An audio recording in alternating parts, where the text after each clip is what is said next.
Halo semuanya, kembali lagi bersama saya Johan Leonardo di Jurnal Trading ID. Jadi pada video kali ini saya akan kembali lagi untuk update pergerakan pair mata uang EURUSD.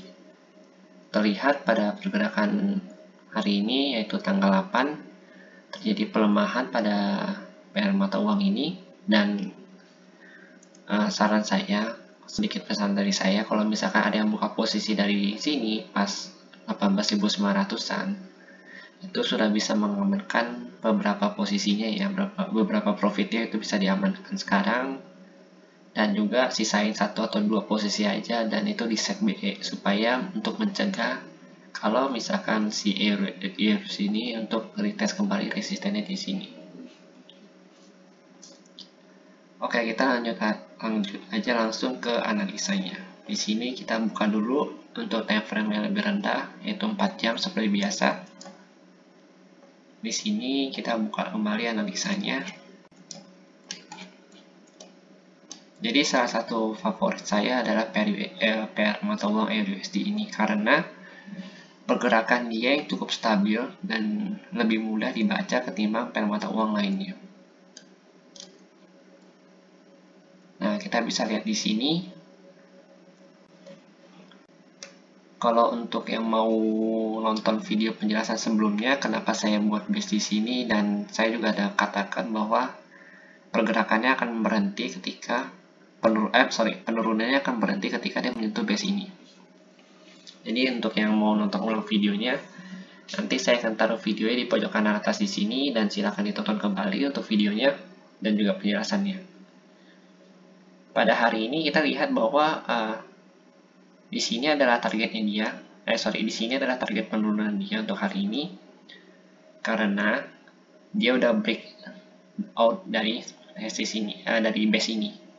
Jadi kan kemarin saya juga ada katakan ya, kalau misalkan syarat dia untuk kesini adalah dia harus merusak base dia yang ini dulu.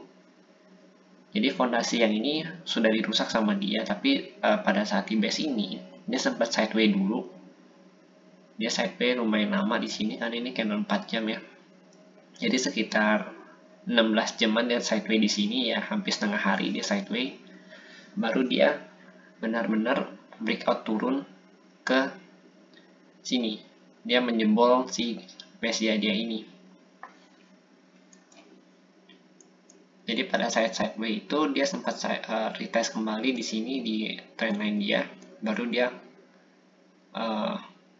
turun ya ke sini, dan lanjut turun hingga ke sini, ke base yang ini.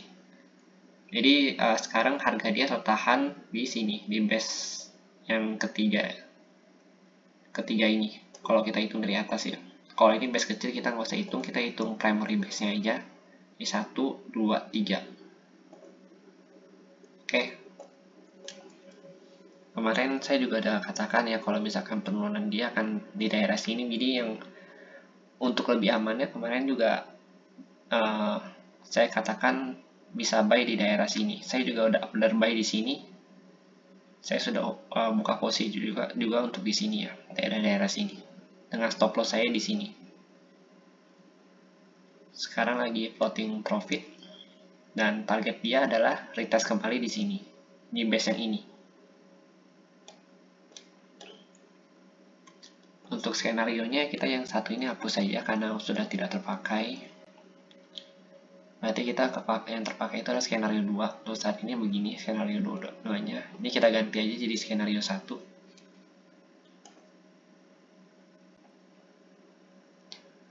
Oke, jadi begini untuk skenario-nya untuk saat ini ya, yang baru.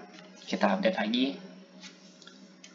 Jadi kalau dia nggak berhasil retest di sini, nggak berhasil menembus si base ini, otomatis pergerakannya akan turun kembali ke sini. Tapi jika dia berhasil untuk retest di base ini dan menembusnya, berarti otomatis pergerakan dia dari base ini akan lanjut ke atas lagi.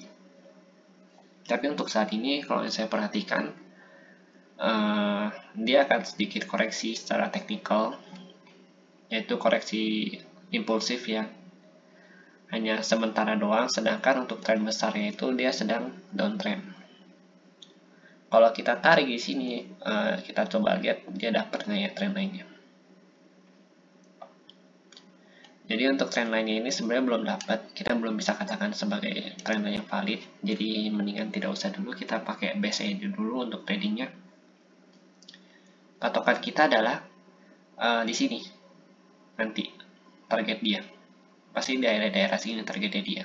Karena dia baru saja menyentuh ini dan terjadi reversal. Sehingga untuk target dia pasti selanjutnya di sini. Di harga 18.400-an. 420 lah ya. Atau 376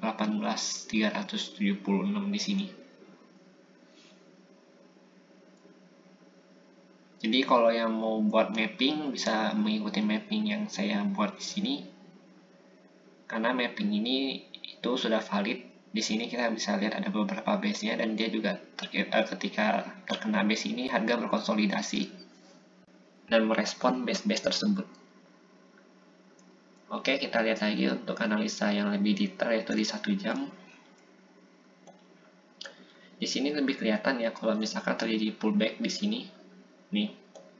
Karena si base ini fungsinya sekarang adalah untuk menahan harga dia. Karena base yang ini udah jebol.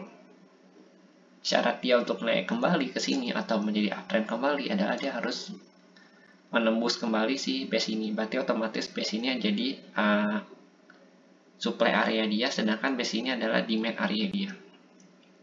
Demand area dia itu ada di sekitar 18.000-an, 18.050.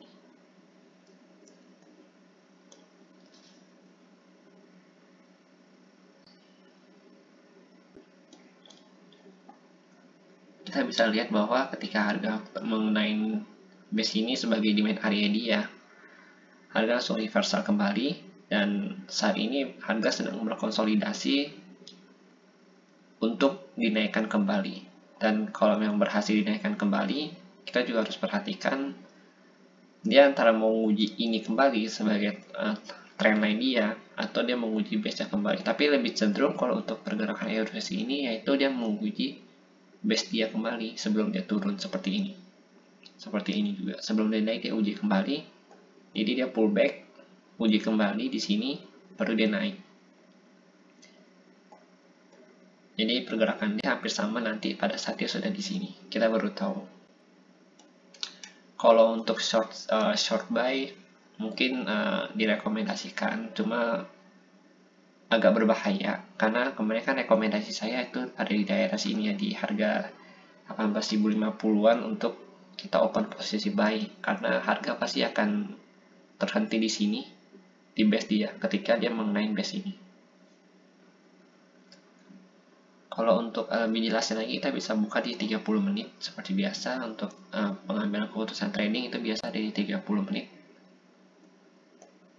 Kalau untuk mau lebih yakinan, nah di sini kita bisa lebih perhatikan lagi bahwa base ini adalah base yang cukup kuat untuk dia. Kenapa? Karena pada saat harga mengenai ini, harga langsung naik dengan diikutin 4 candle hijau.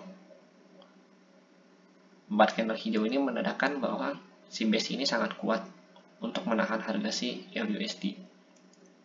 Kalau dia mau melanjutkan penurunan, otomatis dia harus merusak base ini kembali, dan tujuan dia selanjutnya adalah di sini di 17.600-an.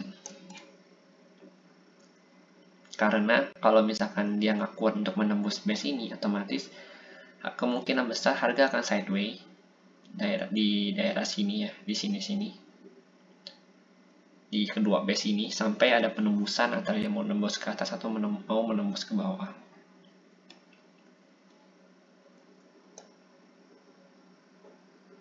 Nah, kalau kita perhatikan ya, ketika harga sudah di sini di dalam base dia berkonsolidasi sideways cukup lama, naik turunnya hingga ada yang menembusnya. Dan pada saat harga menembus itu, di sini dia sempat retest kembali untuk si trendline-nya di sini. Dia retest kembali dan ternyata berhasil retest dan tidak berhasil menembusnya, dia turun. Bisa kalian perhatikan juga ketika dia keluar dari jangkauan base dia, harga langsung melesat turun dengan cepat karena tidak ada area supply atau demand-nya dia. Nah, dia untuk reversal itu biasanya dia akan berhenti di area demand atau di sini. Jadi ini untuk kenaikannya ketika dia memantuli area demand ini dia otomatis dia akan naik kenceng biasanya dan berhenti di sini lagi untuk retest kembali. Jadi ini kan si buyer lagi menguasai market ya. Kan bisa dilihat dari keempat candlestick ini. Buyer lagi menguasai market.